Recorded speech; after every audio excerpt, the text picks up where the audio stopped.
I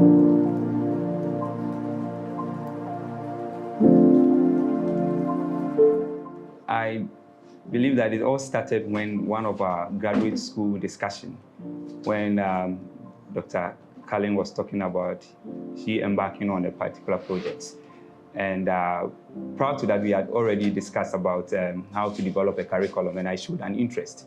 And after that, she just told me that she has added my name to that project she's embarking on.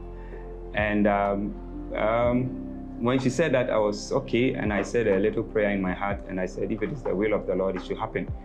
And one of our meetings, she just came and said that, oh, the project has been successful, it has been accepted by the organizers, so we have to start working. So PEBL-WA's Africa project is the partnership in Enhanced Blended Learning West Africa, and it's a partnership among 12 universities, 6 in Ghana and 6 in Nigeria.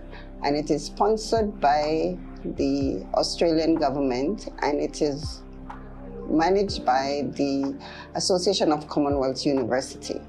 And the entire project is trying to help universities build human resource to allow students to study online and in person. So it's blended learning. A portion of your learning is done online and a portion is done face-to-face. So over the past 2 years, we have been working with our staff and faculty here at ANU to make sure that the project is properly implemented. We started with the 4th batch, the DBL-4, because it has already started on the 2017. So we were the 4th batch to be trained. And the DBL means that developing blended learning. The first year of the course, we actually did 2 pathways. The first pathway was supporting technology-enhanced learning, and that's where we spent around 8 months or so just learning how to design, learning how to do learning outcomes, learning activities, assessment tasks to ensure that we have constructive alignment. I learned how people learn, the VAC model, that is visual, audio, reading, and then kinetics. That's what I learned. And I also learned constructive alignment. I call it educational triangle, where you look at the learning outcomes, the learning activities, and then the learning assessment or the assessment tasks, in which all of them must be in line. And after DBL-4, we wrote an exams. And if you remember, during the academic retreat, we were given an award. That was the award, the STEL award. The STEL is supporting technology-enhanced learning. So that was the award that we were given. We thought we are done with the PEBL project, but not knowing there's another phase of the project. So in 2022, around July thereabouts, we traveled to Abuja, where we were taught how to organize Carpe Diem workshops. Carpe Diem workshop is now us cascading, helping our own faculty how to do the same things that we have learned over the past year. And at ANU, we have done 3 Carpe Diem workshops. We have trained about 100 faculty in how to redesign, repurpose their course into blended learning. So the course they're currently teaching face-to-face, they have now been able to redesign it to now be blended learning, and they will start rolling this out in the upcoming semester. We started with the DPEB, that is the second journey of our PEBL project. It wasn't easy though, because the DPEB talks about developing people and enhance practice. So this is where you need to the cascading effect. This is where it starts. And after being taught how to organize workshop, that's where we have to also know how to also organize Carpe Diem workshops also with our academic colleagues also. So that's what we did. And one thing that really inspired me during the DPEB was that we were asked to write an exams, and the exams came in 2 folds. Basically, one you have to write about 1,500 words, and the other ones you have to write about 2,000 to 3,000 words. The team came together, we sat together, and then we tried to brainstorm and see whether we'll be able to understand the project, the case studies that we are being given. So, and with the help of the team, we were able to submit the successful exam answers to the board. And a couple of months ago, we had a communique that after the review of the examining board, the three of us have passed. And it was such a great joy, and that is what we are celebrating today. My journey through the project has been an interesting one, but a challenging one, but one that I have learned so much. I've learned the true definition of how to prepare my course outline, how to actually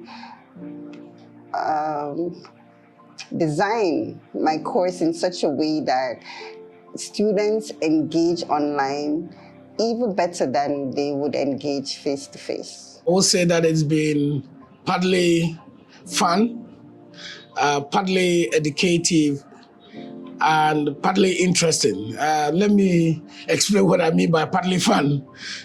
You realize that PEBL has a special way of making education, and for that matter, teaching and learning more fun, bringing on board things that can, make students learn and at the same time play.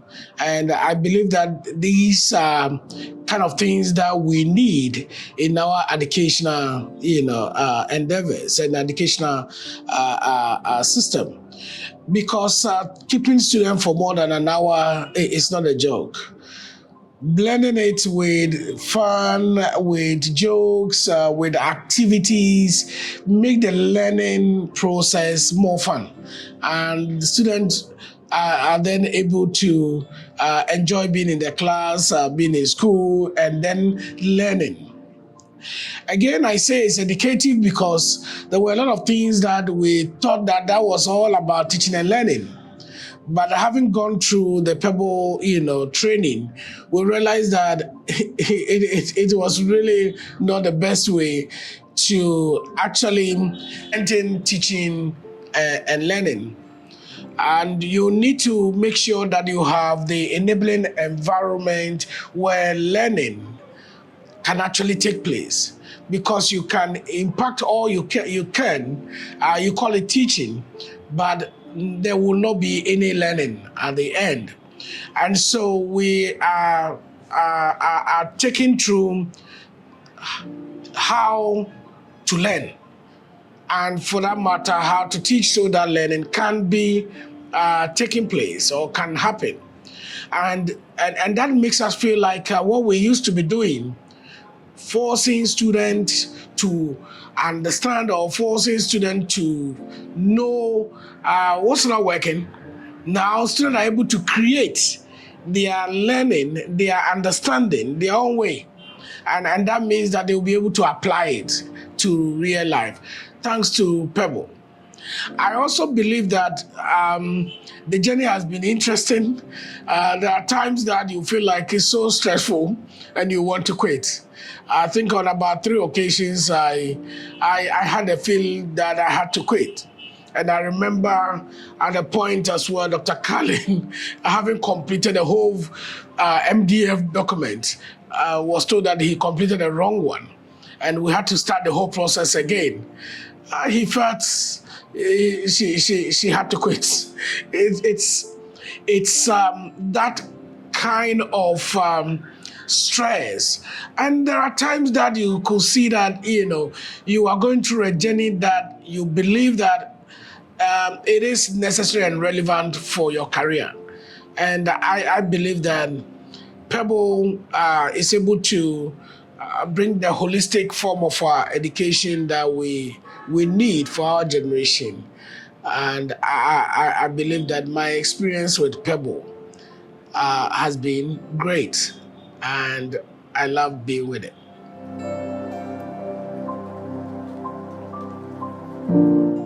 Overall, I would say that it was a bit bittersweet, I would say. One point I felt like giving up because the course was becoming too difficult and also very time consuming. But I was able to push through, and then I was able to succeed, finish the course successfully. At some point, I got demoralized. I felt like giving up because of the task that it involved. It involved you being on point with certain things, making a lot of research, and oh, trust me, I felt like giving up. But what kept me going was that at the end of the day, I was going to add something to my life. One of the difficult parts of studying online was the internet issues, and then sometimes the technological tools that you use to study online. We were taking through a lot of courses that helps us to be able to move our courses online. I learned a lot. I got more insights into how I can also facilitate a course online. Having my videos recorded, so I learned how to create an instructional video. I learned how to import and export my resources onto my LMS. I also learned how to even facilitate the online sections, as in the real-time sections. I learned how to do all of that. I also got to know that there's a difference between the traditional classroom teaching and also online teaching. It was great. How to do video editing, how to do a voiceover on a PPT, so many things, how to restructure courses, how to motivate students online. That prior to the training, we all teach in the normal way, but now moving to the blended learning, we came to understand that there is, when setting up your objectives, when setting out your learning outcome, we use the Bloom's taxonomy. And then with that too, I came to understand that there are hierarchy. You can use from the understanding, explanation down to analysis and all that stage. I learned how to realign my course, that's the constructive alignment.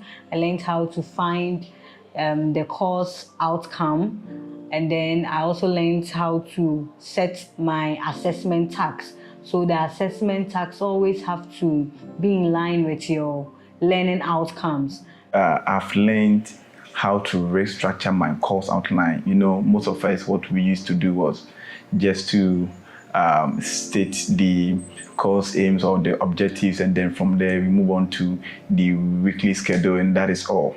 But through the PEBL training, especially the Carpentarian training, I've learned how to do constructive alignment, making sure that you understand, and then you help your students also understand what you are really demanding from them. So linking the main topic and the sub-units to whatever is the objective of the course, and making sure at the end there is an assessment task to assess each of the units throughout the learning modules. We learn what we call storyboarding, and then one of the entertaining parts that I enjoy was the icebreaker. The facilitators will just call us to stand up and then do some activities that will refresh your brain for you to continue on with the studies. CAPDM was much fun. Learned so many things. We learned storyboarding, action plan, how to create action plan, and so much more. Now I have a certification, and I'm also happy to be part of the current team who is training other faculty members and also students on how to use the learning management system and also how to deliver content in blended learning. We are now facilitators for the All Nation faculty members and as well as the students. So right now we are teaching the faculties how to move and then facilitate their courses online, and then the students how to also embark on online studies. With PEBL and then the blended learning training, we can always reach out to n number of students regardless of their location. That is, even if they are not here in Ghana, we can still use the learning management system and then reach out to the students outside this country.